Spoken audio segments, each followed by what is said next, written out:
हरे राम राम राम हरे हरे, हरे कृष्ण कृष्ण कृष्ण हरे हरे, हरे राम राम राम हरे हरे, हरे कृष्ण कृष्ण कृष्ण देव तुकाराम. पंढरीनाथ भगवान की जय. माऊली ज्ञानेश्वर महाराज की जय. जगद्गुरु संत तुकाराम महाराज की जय. सद्गुरु सच्चिदानंद श्रीपाद महाराज की जय. सद्गुरु सच्चिदानंद रामदास महाराज की जय. सद्गुरु सच्चिदानंद परमदादा महाराज की जय. सद्गुरुनाथ भगवान की जय.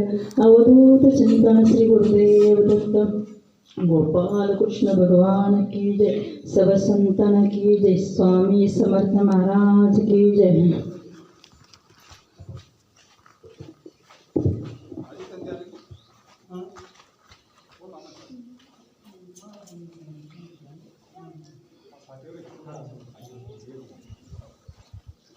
ओम नमोजी अद्या वेद प्रतिपाद्या जय जय सुसंवेदात्मरूपा देवा तुझी गणेशु सकलार्थमते प्रकाशु म्हणे निवृत्ती दासु अवधारी जोजी मधुरदयी सद्गुरु जेने तारिला हा संसार पुरु म्हणून विशेषता धुरु विवेकावरी गुरुर्ब्रह्मा गुरुर्विष्णू गुरुर्देव महेश्वरा गुरुर साक्षात परब्रह्मा तस्मै श्री गुरुवे राम.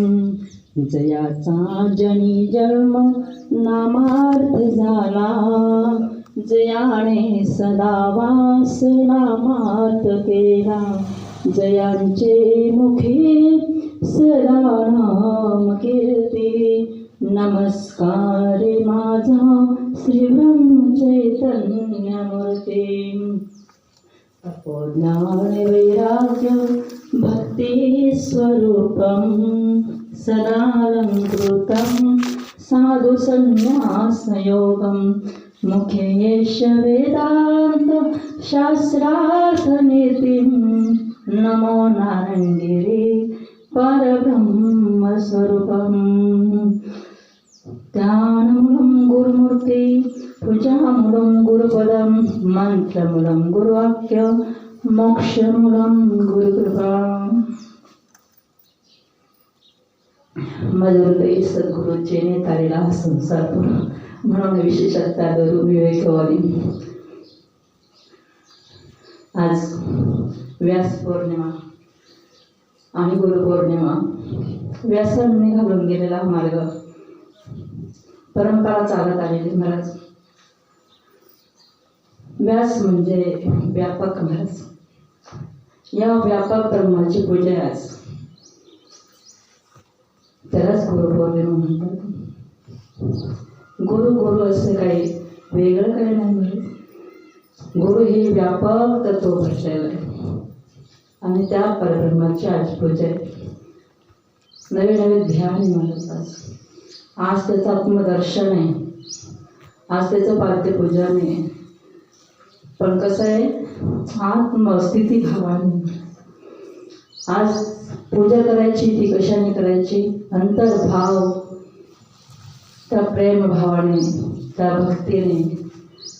जे आपल्याला इतक्या दिवसापासून मार्गस्थ केलंय ना त्या ध्यानाने आज सद्गुरूंचं पूजन आहे महाराज. सद्गुरूचं पूजन आजच्याच दिवशी करायचं असतं का? नाही. त्याला नाही काळ वेळ त्यासाठी अखंड करायचे. एकदा करून जमतंय का? आपण गुरुपौर्णिमेच्या दिवशीच आनंद लुटतो त्याचा. आपल्याला पूजा करायची प्रभूची. पण नाही महाराज, त्याला अखंडच पूजा करावं लागेल. मग त्याला रात्र नाही आणि दिवस पण नाही आणि वर्ष नाही आणि कोणताही वेळ नाही. त्याला अखंड पूजा करावं लागेल. त्याला गुरुपौर्णिमा म्हणतात. पण आपल्याला आजच आनंद होतो. तो आनंद तात्काळाचा आहे. नित्य आनंद असावा. त्या पूजेचा नित्य आनंद असावा आणि त्या स्वानुभवाचं नित्य ध्यान असावं. मला असं वाटतंय का आपण ते प्राप्त केलंय आणि इतकी मोठी कृपा आहे महाराज. ती कृपा सांगता येत नाही, ते अनुभवल्याशिवाय सांगता येत नाही. ती अद्भुत शक्ती महाराज, हे शक्तिपद आपला भक्कम पाठीशी उभा आहे. ती दिसते का महाराज? दिसत महाराज, कारण अदृश्य शक्ती ही कधीच दिसत नसते. आणि प्रभू दिसतंय महाराज, नाही. अविनाश कार्य पुढे असे लावी मनापेशी गोविंदास. अविनाश तत्व आहे महाराज, ते निर्गुण व्यापक तत्व आहे. पण कसं नटलंय ना ते, आज सगुण रूपाने नटलंय. म्हणून तर आपल्याला पूजा करता येते, नाही करता येणार. अशी महाराज उदंड शक्ती द्यावं त्यांना, दंडश. आणि पूजा करतात, कारण मेघराजाला सुद्धा आनंद झाला. होतं महाराज, सर्व ते पृथ्वीवर जेवढं आहे महाराज त्याला सुद्धा आनंद होता आज गुरुपौर्णिमेचा. कारण ते त्या माध्यमातून गेलेले आहेत. या कृपादृष्टीशिवाय काही उरत नाही. आणि ती शक्ती पाहिजेच पाठीशी, पण त्या शक्ती पाठीशी असते ना, पण त्यांचं पुन्हा पुन्हा ऐकलंच पाहिजे. त्याचं किती अट्टहास आहे प्रभूचं. कसं याने नामचिंतन करावं, नामचिंतन करावं, या देहाचा निराश करावा. देह आहेच, पण त्याचा निराश करावा. महाराज आपल्याला काहीतरी साधन दिलं येते, त्याच्यासाठी वापरावं आणि आपलं आत्मकल्याण करून घ्यावं. सद्गुरू तेच करत, इकडलं प्रेम करतात आणि याच्यावर लावतात. आत्मकल्याणाचा मार्ग सांगितलेला आहे. आपण आत्मकल्याण आपलं आपणच करून घ्यायचं असतं. किती दिवसाचा ठास आहे प्रभूचं. का तुम्ही नामचिंतन करा. नामचिंतनाने काय होत आहे, काय होतं, याच डोळा बघून मुक्तीचं स्वभाव, मुक्ती प्राप्त होती, मोक्ष प्राप्त होतं आणि नव्याने प्रभूचं दर्शन होतं. एवढं ह्याच देत असताना पण ते कधी होईल, त्याला पूर्ण त्याच्याशी संलग्न असावं लागलं. गेले महाराज आपल्याला लग्न लावून गेले. मीराबाई म्हणायची, ऐसे लागे लगन लगन लगन लगन लगन लागे लगन, ऐसे लागे लगन ऐसे लागे लगन, मेरा हो गई मगन, वो तो गले गले हरे गुण गाने लगे, महलों में पल बन के जोगन चले. सकाळची परी म्हटलं, आज मेरा पैसारखं वाटते. सकाळची निघालं तिथून तेव्हा असं वाटतंय संतांच्या लेवलपर्यंत नाही जाऊ शकत महाराज, पण संतांच्या मार्गाने जाता येत. मार्ग दावून गेल्या आधी दयानिधीच संत तेनेच पंथ चालू जाता ना पडे गुंता गोटे घेऊन मार्गस्थ केलाय. त्या मार्गाने जाऊ शकतो महाराज, कारण झाडू संतांचे मार्ग आड राणी भरली. या संतांच्या मार्गाने जाता येतं, पण त्या पात्रतेचं फेडा किती करावं की अजून जन्म घ्यावा लागते.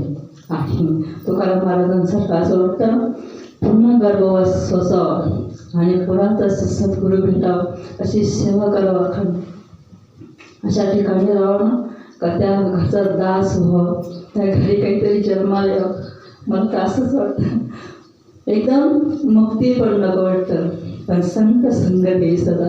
असं संत पुन्हा भेटावं म्हणतात आणि त्यांच्या द्वारामध्ये सगळं त्यांचं नामचिंतन ऐकावं, श्रवण भक्ती करावं. ही माझी प्रभूच्या चरणी खूप प्रार्थना आहे.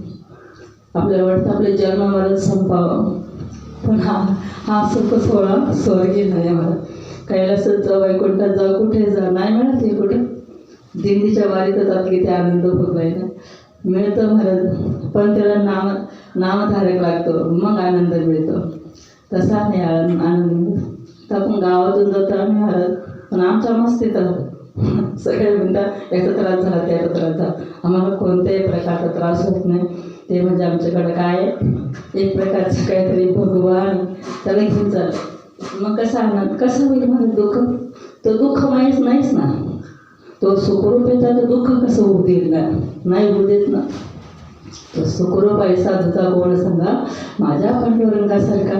आणि तो सुखरूप आहे आणि तो सुखाचं आपल्यामध्ये जर वास्तव्य त्याचं तो सुखच आपल्याला ते प्राप्त करून दिलं. मग दुःख कसं दुःख होणारच नाही महाराज. तो आनंद लुटत चालत आहे महाराज वारीच्या दिशेने. आणि वारी म्हणजे काय आता ते शब्दात सांगणं जर अवघड होतं. असेच म्हणजे प्रभूंनी आपल्याला ते सुखकर केलं आहे महाराज. आणि इतका आनंद असा आनंद सगळ्यांना मिळावा एवढी प्रभूच्या चरणी प्रार्थना करू. बाकीचे झालेली सेवा सद्गुरूंच्या चरणी अर्पण. सेवेला पूर्ण खबरदारी विठ्ठल श्री ज्ञानदेव तुकाराम पंढरीनाथ भगवान की जय. मौली ज्ञानेश्वर महाराज की जय. जगद्गुरु संत तुकाराम महाराज की जय. सद्गुरुनाथ भगवान की जय. त्याच्यानंतर